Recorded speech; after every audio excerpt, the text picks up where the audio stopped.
என்ன பிரதர், உங்களோட பாட்காஸ்ட்டை கேட்குறப்ப தான் இந்த பாசிட்டிவிட்டிலாம் பொங்கி வெளியுது. ஆனால் நார்மல் லைஃப்பில் எடுத்துக்கிட்டால் அந்த மாதிரி ஒன்றுமே நடக்க மாட்டிருக்கு. கால் வைக்கிற இடம்லாம் கண்ணி வெடியாவே இருக்குது. என்னோட லைஃப்பில் பார்த்தீங்கன்னா ஏகப்பட்ட கஷ்டம் மட்டுமே இருக்குது.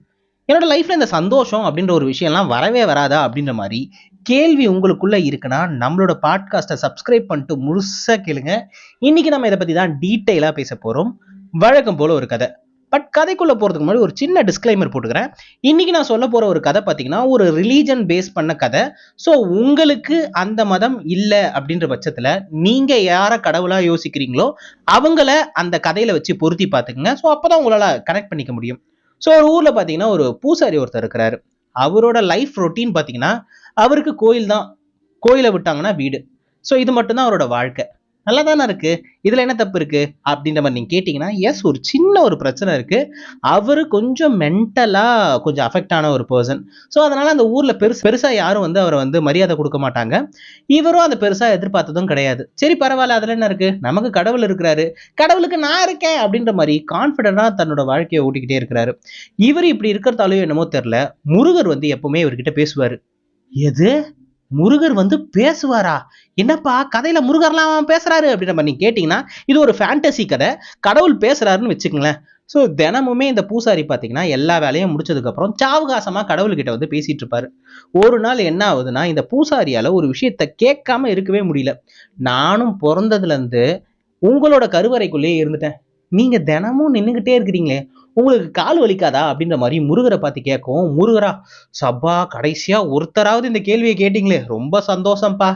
என்ன பண்றது, எனக்கும் கால் வலிக்குது தான், அதுக்காக இறங்கி போய் சாவகாசமா உட்காரவா முடியும் அப்படின்ற மாதிரி கடவுள் ரிப்ளை பண்றாரு. இதை கேட்ட உடனே அந்த பூசாரியால தாங்கிக்க முடியல. என்ன கடவுளே, யாரும் கேட்கல, இப்படிலாம் சொல்றீங்க, நான் இருக்கிறேன் கடவுளே, நீங்க என்ன பண்றீங்க, நாளைக்கு உங்களுக்கு லீவு, நீங்க நிக்க வேணாம், உங்களுக்கு பதிலாக நான் நிக்கிறேன் அப்படின்ற மாதிரி சொல்லவும், நீ நிக்கிறியா? ஆனா தம்பி, கடவுளா நிக்கிறது ஒன்றும் அவ்வளவு சாதாரண விஷயம் இல்ல. உன் கண்ணுக்கு முன்னாடி ஏகப்பட்ட விஷயம் நடக்கும். அது எதுக்குமே ரியாக்ட் பண்ணக்கூடாது. எல்லாத்துக்கும் மேல நின்ன இடத்துல நின்னபடியா இருக்கணும். கொஞ்சம் கூட அசையக்கூடாது. அதெல்லாம் முடியுமா உன்னால அப்படின்ற மாதிரி கேட்கும். கடவுளே, நீங்க வாயை திறந்து ஒரு வார்த்தை கேட்டிருக்கீங்க, உங்களுக்காக நான் இதை பண்ண மாட்டேனா? என் உயிரே போனாலும் பரவாயில்ல, நான் ரியாக்டும் பண்ண மாட்டேன், இங்க இருந்து ஒரு இன்ச்சு கூட நவர மாட்டேன், இது உங்க மேல காட் ப்ராமிஸ் அப்படின்ற மாதிரி கடவுள் மேலேயே கடவுள் சத்தியம் வச்சிட்டாப்ல.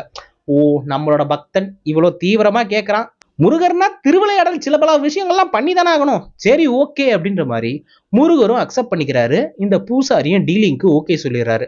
அப்புறம் என்ன ஆகுதுன்னா, மறுநாள் ஸ்வாப் பண்ணிக்கிறாங்க. இன்னைக்கு ஒரு நாள் முழுக்க முழுக்க அந்த பூசாரி தான் முருகர். சரிங்களா? அதே மாதிரி அந்த முருகர் தான் பூசாரி.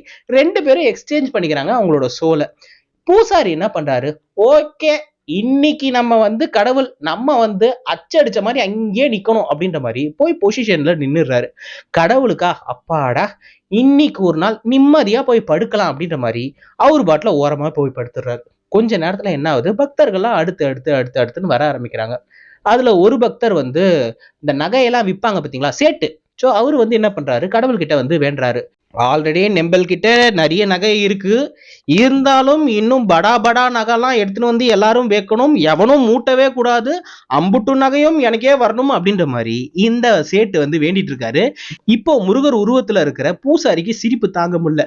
எப்படி இப்படிலாம் வேண்டானுங்க பாரு அப்படின்ற மாதிரி நினைச்சுக்கிட்டே இருக்கிறப்ப வேண்டி முடிச்ச அவரு தவறுதலா அவர் எடுத்துட்டு வந்த அந்த நகைப்பைய அங்கேயே வச்சுட்டு போயிடுறாரு. ஹலோ, எஸ்கியூஸ் மீ, பைய வச்சுட்டு போறீங்க அப்படின்னு இவருக்கு சொல்லணும்னு ஆசையா தான் இருக்கு, பட் சொல்ல முடியாதே. ஏன்னா இப்போ அவர் சிலையா நிக்கணும், முருகராவே அவர் இருக்கணும். ஐயோ, ரியாக்ட் பண்ணக்கூடாதுன்றாங்க. நகைய பாட்டில வச்சுட்டு போறானே பைத்தியக்காரன், ஏ, 1 கிராம் இப்ப என்ன விலை விக்குது தெரியுமா, இப்படி கேர்லெஸ்ஸா இருக்கியே அப்படின்ற மாதிரி உள்ளுக்குள்ள ஆதங்கம் இருந்தாலும் ஒண்ணும் பண்ணக்கூடாது. ஏன்னா முருகர் மேல ஆணை வச்சிருக்கோம். சரி ஓகே அப்படின்ற மாதிரி மறுபடியும் பேக் டு த பொசிஷன் அப்படின்ற மாதிரி நின்னுக்கிறாரு. இன்னும் கொஞ்ச நேரம் கழிச்சு ஒரு ஏழை விவசாயி வராரு. அவர்கிட்ட எந்த காசுமே இல்ல, லைஃப்ல எல்லாத்தையும் இழந்துட்டாரு. அவர்கிட்ட வெறும் ஒரே ரூபாய் இருக்கு. அந்த ரூபாயும் எடுத்துட்டு கோயிலோட உண்டியல்ல காணிக்க போட்டுட்டு, கடவுளே, என்கிட்ட இருந்த கடைசி ரூபாயும் உள்ள போட்டுட்டேன், ஏன்டா இப்படி பண்ற நீ நினைக்கலாம், எனக்கு தான் நீ இருக்கியே, நீ இருக்கிறப்ப எனக்கு என்ன பயம் இருக்கு, என் வாழ்க்கையில எல்லாம் திரும்ப கிடைக்கும் அப்படின்ற மாதிரி கடவுளை வேண்டிட்டு அவர் வேண்டிக்கிட்டே இருந்து கண்ணை திறக்கிறப்ப பார்த்தா கரெக்டா அந்த பை அவர் கண்ணில் படுது. ஓபன் பண்ணி பார்த்தா, அட ஆத்தா, உள்ள ஏகப்பட்ட தங்க நகைகள் இருக்கிறத அவர் பாத்துடுறாரு. அதை பார்த்த உடனே கேட்கவா வேணும், அவர் என்ன பண்ண ஆரம்பிக்கிறாரு அப்படின்னு சொல்லிட்டு பாத்தீங்கன்னா, அந்த நகையை எடுத்துட்டு ஓகே கடவுளே நமக்கு ஒரு வழியை கொடுத்துட்டாரு, இந்த நகையெல்லாம் வச்சு நம்மளோட வாழ்க்கையை வந்து இதுக்கப்புறம் மேம்படுத்திக்கலாம் அப்படின்ற மாதிரி அந்த நகையை எடுத்துட்டு போக ஆரம்பிச்சிடுறாரு. இப்போ முருகர் சிலையோட உருவத்துல இருக்கிற அந்த பூசாரி, ஐயோ அப்படி பண்ணக்கூடாது தம்பி, அந்த மாதிரி பண்ணனா முன்னாடி போன சேட்டு ஏதாவது பிரச்சனை பண்ணுவாப்பா, அப்படிலாம் பண்ணக்கூடாதுன்னு உள்ள ஒரு தோணுது. ஆனா சொல்லக்கூடாதே, ஏன்னா இன்னைக்கு அவர் அசையாம இருக்கணும். இன்னும் கொஞ்ச நேரம் கழிச்சு என்ன ஆகுது அப்படின்னு சொல்லிட்டு பாத்தீங்கன்னா, ஒரு கடலோட கேப்டன் இல்ல கப்பலோட கேப்டன் ஒருத்தர் வராரு. அவரு வந்துட்டு பாத்தீங்கன்னா முருகர் கிட்ட வேண்டுறாரு, அப்பா கடவுளே, அடுத்த ஒரு 15 நாள் ஒரு வேலை விஷயமா நான் வந்து கப்பல்ல பயணம் மேற்கொள்ள போறேன், இந்த பயணம் நல்ல பயணமா வந்து இருக்கணும் அப்படின்ற மாதிரி வேண்டிக்கிட்டே இருக்கிறாரு. பரவாயில்ல, நல்ல பக்தனா இருப்பான் போல இருக்கு. 15 நாள் வெளியே போறோம், நமக்கு எந்த ஒரு பிரச்சனையும் வரக்கூடாது, நம்மளாலையும் யாருக்கும் பிரச்சனை வந்துடக்கூடாது அப்படின்னு நினைக்க எம்பிட்டு பெரிய விஷயம், அதை வேண்டானே அப்படின்ற மாதிரி இப்ப அந்த பூசாரி நினைச்சுக்கிட்டே இருக்கிற அந்த பேரலல் டைம்ல ஆரம்பத்துல போனாரு பாத்தீங்களா ஒரு சேட்டு, வெக்கரம் பாடுறா வேட்டு அப்படின்ற மாதிரி போலீஸோட வந்துட்டாரு. போலீஸோட வந்தவர் என்ன பண்றாரு, நேரா வந்து இந்த கப்பலோட கேப்டன் சொல்லிட்டு ஒரு ஆளை சொன்ன பாத்தீங்களா, இவர் தான் எல்லாத்துக்கும் காரணம், இவரை கைது பண்ணுங்க அப்படின்ற மாதிரி சொல்றாங்க. அவருக்கு ஒண்ணுமே புரியல. நான் எதுவும் பண்ணலங்க, நான் சாமி கும்பிட தான் வந்தேன். இல்ல நான் இந்த இடத்துல வந்து ஒரு நகை பேக்கை வந்து வச்சிருந்தேன், அதை நீ தான் எடுத்துட்டு போயிட்ட அப்படின்ற மாதிரி இந்த சேட்டு தையத்தக்கன்னு குதிக்கவும், போலீஸும் என்ன பண்றாங்க, சந்தேகத்துல வந்து இந்த கடலோடனே வருதே, கப்பலோட கேப்டன் வந்து பிடிச்சிடுறாங்க. அவ்வளவுதான், இதுக்கு மேல பூசாரியால தாங்கிக்க முடியல. கண்ணுக்கு நேரா ஒரு அநீதி நடந்துட்டு இருக்கு, எப்படி வந்து நம்மளால அமைதியா இருக்க முடியும்? பட்டுன்னு அவர் அந்த வேஷத்துல இருந்து வெளியே வந்துட்டு அவர் சொல்ல ஆரம்பிச்சிடுறாரு, இல்ல அவர் எடுக்கல, இவருக்கு முன்னாடி வந்து ஒரு விவசாயி வந்திருந்தாரு, அவர் தவறுதலா அதை எடுத்துட்டு போயிட்டாரு, நீங்க அந்த விவசாயி கிட்ட போய் அதை வாங்கிக்கங்க, இவருக்கும் இதுக்கும் எந்த சம்பந்தம் இல்லை அப்படின்ற மாதிரி இப்போ அந்த பூசாரி வந்து சொல்லிட்டாரு எல்லார்கிட்டையும். உடனே போலீஸ் என்ன பண்றாங்க, அந்த விவசாயியை போய் பார்த்து அந்த நகையை வந்து மீட்டு இந்த சேட்டுக்கிட்டே கொடுத்துடுறாங்க. எல்லாம் முடிச்சுட்டு நைட் ஆனதுக்கு அப்புறம் கடவுள் இப்ப வராரு. அப்பாடா, இன்னைக்கு நிம்மதியா நல்லா படுத்திருந்தேன்ப்பா, இன்னைக்கு காலு வலியே கிடையாது, நான் பாட்டுல தைலம் தேய்க்காம ரொம்ப நாள் கழிச்சு இன்னைக்குதான் தூங்க போறேன் அப்படின்ற மாதிரி முருகர் வந்து பூசாரி கிட்ட சொல்லிட்டு இருக்கோம். பூசாரி கைய பிசைஞ்சிட்டு இருக்காரு. ஏய், இப்ப எதுக்கு நீ கைய பசஞ்சிட்டு இருக்க, என்ன பிரச்சனை இப்ப உனக்கு அப்படின்ற மாதிரி முருகர் கேட்கும். இப்பதான் வந்து அவர் எல்லா விஷயத்தையும் சொல்றாரு. இந்த மாதிரிலாம் நடந்துச்சு, நான் அசையாம தான் இருந்தேன், ஆனா என் கண்ணு முன்னாடி ஒரு அநீதி நடக்கிறப்ப எப்படி நான் பார்த்துட்டு இருக்க முடியும், நான் சும்மாவே பொங்கல்னு பொங்குவேன், இப்ப கடவுளா வேற நின்றுட்டு இருந்தேனா என்னால அதை பார்த்துட்டு சும்மா இருக்க முடியல, அதனாலதான் பொங்கிட்டேன் அப்படின்ற மாதிரி அந்த பூசாரி சொல்லவும் முருகருக்கு செம்ம காண்டு. ஏண்டா, எவ்வளவு பெரிய ரெஸ்பான்சிபிளான வேலையை உன்கிட்ட கொடுத்தேன், இப்படி சொதப்பி வச்சிட்டியே. நான் எதுவும் சொதப்பலங்க, ஒரு நல்லவனை தான் காப்பாத்திருக்கேன். அப்படிலாம் கிடையாதுடா தம்பி, நீ சொன்ன பத்தியா ஒரு சேட்டு நகையை விட்டு போயிட்டான்ட்டு, அந்த நகை ஒன்றும் நார்மல் நகை கிடையாது, அந்த சேட்டுக்கிட்ட இருக்க அம்புட்டு நகையுமே வந்து திருட்டு நகை தான். திருட்டு நகையை வாங்கினதும் இல்லாம என்கிட்டயே வந்து இன்னும் நகை சேரணும் அப்படின்ற மாதிரி வேண்டிட்டு இருக்கான். ஸோ அவன் கிட்ட இருந்து அவன் மிஸ் பண்ண தங்கம்னு பாத்தீங்கன்னா 1% கூட இருக்காதுப்பா. அந்த 1% அந்த ஏழை விவசாயிக்கு போகணும்னு நான் தான் முடிவு பண்ணியிருந்தேன். நீங்க தான் முடிவு பண்ணியிருந்தீங்களா? ஏன்? ஏன்னா அவன் கிட்ட இருந்தது கடைசி ஒத்த ரூபா. அந்த ஒத்த ரூபாவையும் நம்பிக்கையா எடுத்துட்டு வந்து உண்டியல்ல போட்டு நீ இருக்க என் வாழ்க்கைய பார்த்துப்ப அப்படின்ற மாதிரி சொல்லிட்டு போறாரு பத்தியா. அவர் வாழ்க்கைய நான் தானே பார்த்துக்கணும், அதனாலதான் இதை அவருக்கு கொடுத்தேன். சரி, நீங்க கொடுத்ததெல்லாம் சரி, அதுக்காக அப்பாவியா ஒரு கப்பல் கேப்டன், கரெக்டா தான் சொல்லிட்டேன் இந்த முறை, கப்பல் கேப்டனை வந்து மாட்டி வச்சிட்டீங்களே, அது தப்பு தானே அப்படின்ற மாதிரி அவரு கேட்கவும் அதுக்கு சொல்றாரு, அதுக்கு பின்னாடியும் காரணம் இருக்குப்பா. அவர் போகக்கூடிய கப்பல் புயல்ல மாட்டி தண்ணியில மூழ்க போகுது, அதுல அவர் மூழ்கிடக் கூடாது அப்படின்ற காரணத்துக்காக தான் ஒரு தற்காலிக தடையை ஏற்படுத்தினேன். ஆனா அவரை நிரந்தரமா நான் ஒன்னும் கைவிட்டிருக்க மாட்டேன், நீ இப்படி பண்ணிட்டியே அப்படின்ற மாதிரி கேட்கறப்பதான் இப்போ அந்த பூசாரிக்கு ஒரு விஷயம் புரிய வருது. கடவுள் அப்பப்போ நம்மளோட வாழ்க்கையில நடத்துற ஒவ்வொரு விஷயமும் அந்த மொமெண்ட்ல கஷ்டம் தான் கொடுக்கும். ஆனா அந்த கஷ்டம் கொஞ்ச காலம் ஆனதுக்கு அப்புறம் தான் தெரியும், ச்சே இதனாலதான் வாழ்க்கையில இதெல்லாம் நடந்துச்சா அப்படின்ற மாதிரி நாமளே ரியலைஸ் பண்ணக்கூடிய நிறைய நல்ல விஷயங்களா தான் அது இருக்கும். சோ இததான் நான் வந்து மக்களுக்கு சொல்ல விரும்புறேன். சோ நம்மளோட வாழ்க்கையில வந்து ஏதாவது ஒரு கஷ்டம் வந்துட்டு இருக்குன்னா இந்த மொமெண்ட்ல அது கஷ்டம் தான், அதை வந்து மாற்றுக்கிறதே கிடையாது. ஆனா நீங்க நினைக்கிற அளவுக்கு அது வருங்காலத்துல பெரிய கஷ்டமா இருக்க போறதே கிடையாது. ஒரு நல்ல விஷயம் நடக்கிறப்ப நீங்களே யோசிச்சு பார்ப்பீங்க, எஸ் என்னோட வாழ்க்கையில இதுக்குதான் இவ்வளவு விஷயம் நடந்துச்சா அப்படின்ற மாதிரி ரியலைஸ் பண்ற மாதிரி ஏகப்பட்ட விஷயங்கள் வந்து உங்களோட வாழ்க்கையில நடக்கும். நான் காலேஜ் படிக்கிறப்ப ஒரு 1 இயர் ஆர் 1.5 இயர் வந்து நான் ட்ரெயின்ல தான் வந்து போயிட்டு இருந்தேன். ஸோ அப்ப எப்படி அப்படின்னு சொல்லிட்டு பாத்தீங்கன்னா, இந்த ட்ரெயின்ல இருந்து நம்ம அப்படி அந்த ஒரு குறுக்கால ஒரு கம்பி இருக்கும், அந்த கம்பி வழியா எட்டி பார்த்தோன்னா அப்படியே இதே ரோலே இருக்கிற நிறைய பேர் அந்த கம்பிக்கு வெளியே வந்து மண்டையை காட்டிட்டு இருப்பாங்க, அவங்களெல்லாம் பார்க்கலாம். ஸோ இந்த மாதிரி நான் ரெகுலரா வந்து பண்ணிட்டு இருக்கப்ப என்ன ஆகுதுன்னா, ஃபுட்போர்ட்லாம் கிடையாதுங்களா, சும்மா மண்டையை மட்டும் வெளியே நீட்டி காத்து வாங்கிட்டு இருப்பேன்.